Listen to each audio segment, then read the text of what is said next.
In most of the cases, the result of the game is determined by the number of blunders people make. So today, I want to do everything I can to help you reduce the number of blunders and, of course, to explain you every decision that International Master makes throughout the game. So I'm gonna play this 5 minutes game, and yeah, I'm gonna comment all of my decisions, whether you need to improve your position, whether you need to exchange something, all of those important things.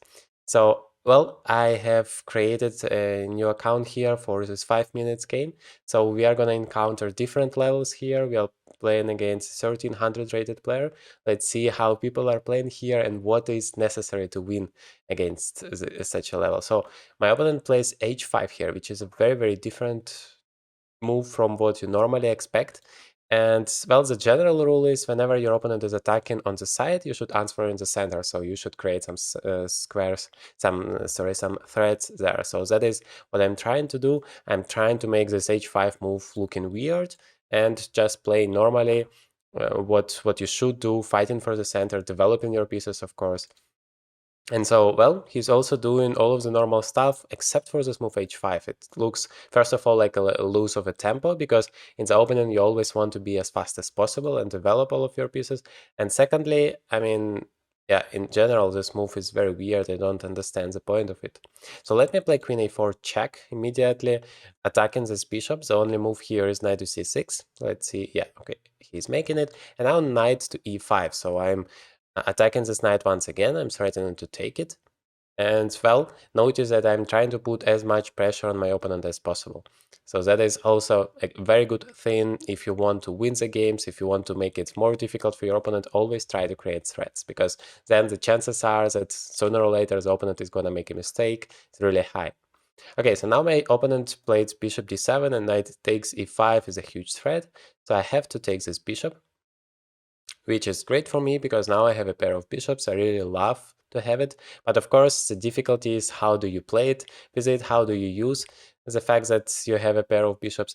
I'm going to just continue in the same fashion. I'm going to create the problems for my opponent and let's see if he can deal with all of them. So for example, here I played rook b1, just attacking this b7 pawn, and he played a6.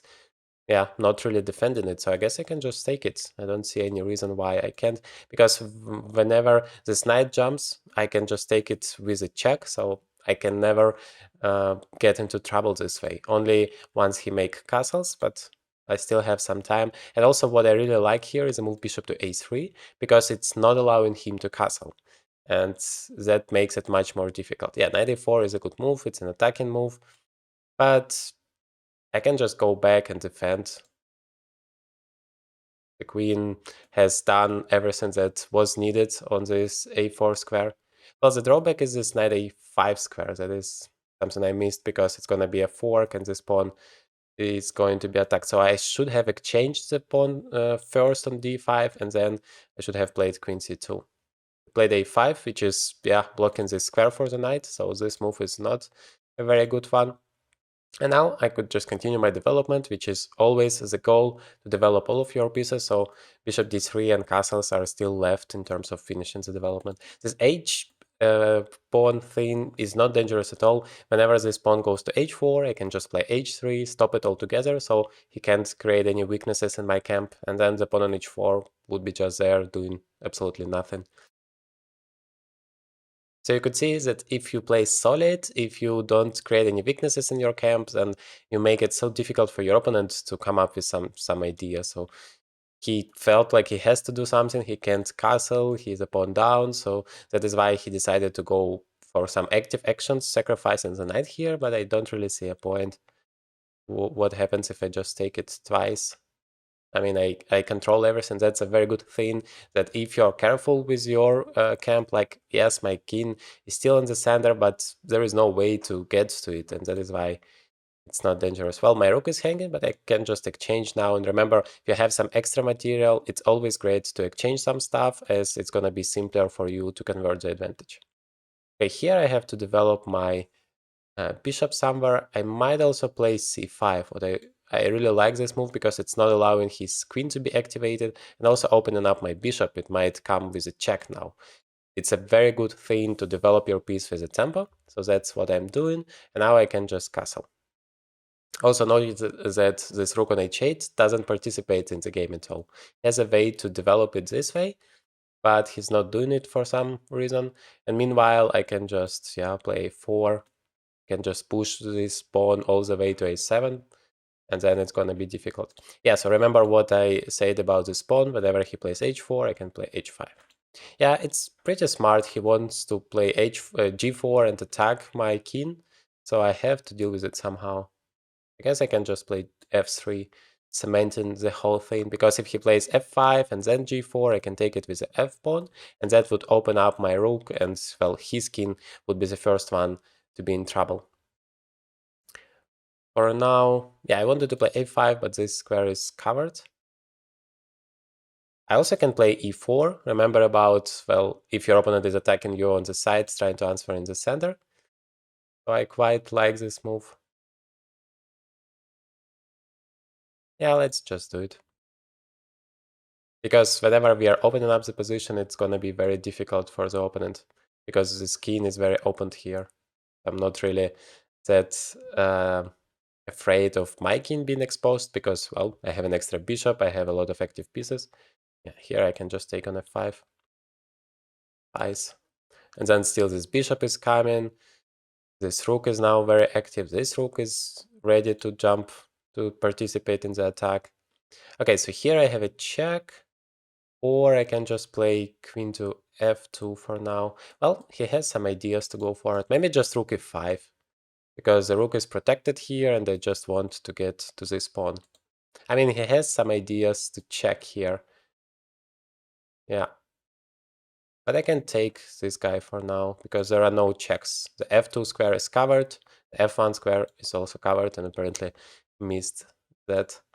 And now it's just game over. So yeah, even if you are an extra piece, you should still be careful. You still should make sure that your opponent doesn't have any counterplay chances, because it's so easy to miss some checkmating ideas or something like that. So yeah, let's play another one and try to continue our lesson here. So this time we play as black. We have a pretty strong 15, almost 1600 rated player, and he plays f4. That is a very interesting opening here. I'm gonna play d5 just to, try to grab some space in the center. There is e5 sacrifices, but, well, I want just to play normally for now and just yeah, do what I'm always teaching my students: develop all of the pieces. And I want my bishop to be on g7, because pretty often they place the bishop on b2, and that would be a very strong thing for him to do, but for some reason he decided not to do that, so I'm now controlling this diagonal. Yeah, apparently he has a plan, which I'm not aware of, but let's see. If your opponent starts to do something weird, the best thing you can do is just to continue normally, just to develop your pieces no matter what, unless he creates some very dangerous threats for you. But yeah, maybe he wants to play f5. I can play h5 and play h4. That is a very typical idea in this opening, especially since there would be a knight to attack, and the knight has to go back, creating another difficulty for white. So it's like, yeah, he has made a lot of moves with the same piece, which is normally the opposite from what I learn I teach my students, because you need to spend just one tempo on one piece ideally, and that way you're gonna develop everything as fast as possible. That is the goal. So now I'm play h4, and he has to spend another tempo, but at least his bishop is now developed, which is good for him. I don't know, I'm thinking about bishop g4 now, and maybe h3 first, weakening this whole thing even more, but no, I just like bishop g4, developing. Also, maybe he has knight e5 idea, and then, well, this knight would be hanging and the bishop would be hanging, so yeah, I guess I have underestimated the spin here. I mean, it's not a big deal, but kind of. Okay, knight g1. That's a bad move, because now this knight is making like 1, 2, 3, 4, 5 moves with the same piece in the opening in the first 10 moves. That's incredible. That's the opposite of what you should do. And also this knight is now pinned, so no 95 ideas are on the agenda now. I can still play h3, by the way, because I still want to weaken his skin somehow.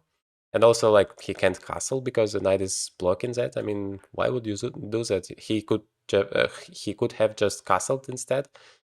But now, I mean, how do you continue from there? Okay, but I still have to develop my pieces. Maybe queen to b6 because that's a move with a tempo. Although I still don't like this opportunity to jump to e5 in every case for him. But okay, let me go on. Bishop e2 back. Okay, then I get some space. It's always great. I guess I can already jump with my knight. Because if he plays d3, I can put it back on d6, and then this diagonal would be already opened. I don't know, maybe I even have bishop b2 right now.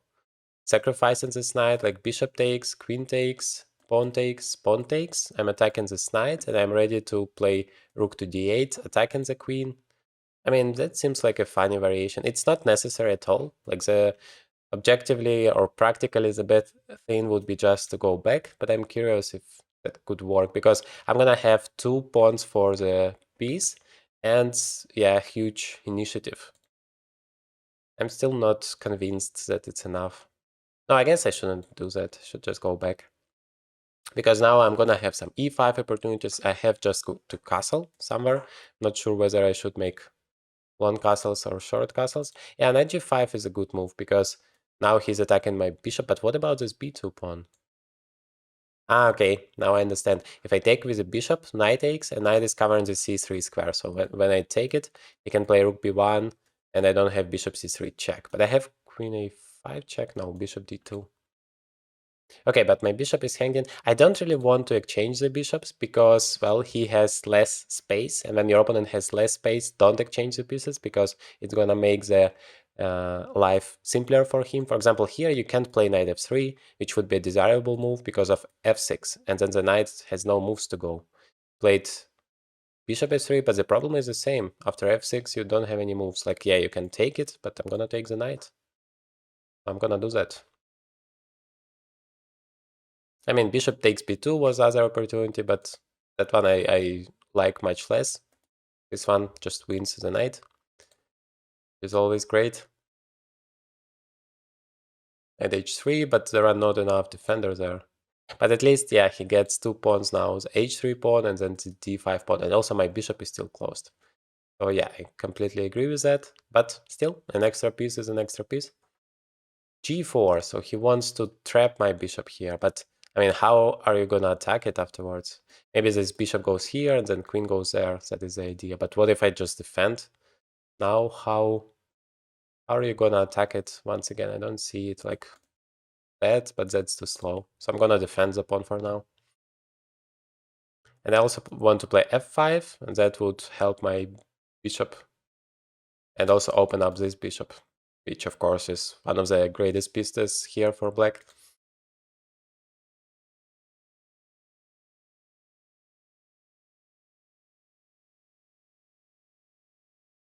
Yeah, that is the idea. He wants to go this way. So I'm gonna play f5 for now.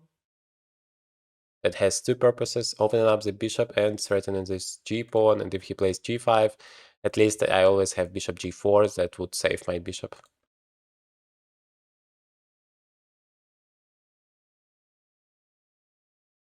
Also, I can start opening up the center somehow because I have so many pieces here.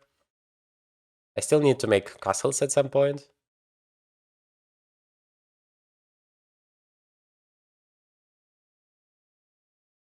But I really like the d4 idea because once I exchange there, I can play bishop takes b2 and his king is very exposed. I mean, you can take on f5, but the bishop can go back. I can also take with the knight. Okay, he takes.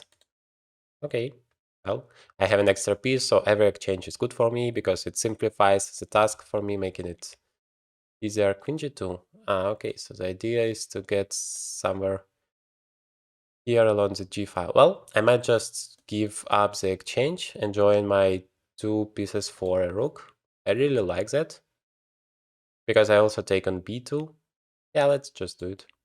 Because yeah, if you go back, then takes, I mean, rook h7 doesn't work. Takes, queen g6, and he's winning the The rook's there on h7. If I go rook h6, then he still takes. Yeah, not that clear. Rook b1 is a mistake, because here I have bishop c3 check and I'm winning the rook. The right move should have been bishop takes b2, queen takes b2, and then king d2 or just castles, trying to say that, well, now all of white pieces are active and he could use it somehow, but yeah, this way just loses the game. But that happens if you constantly put some pressure on your opponent, if you constantly create a lot of threats. At some point, the chances, yeah, are high that he's gonna collapse, make a mistake.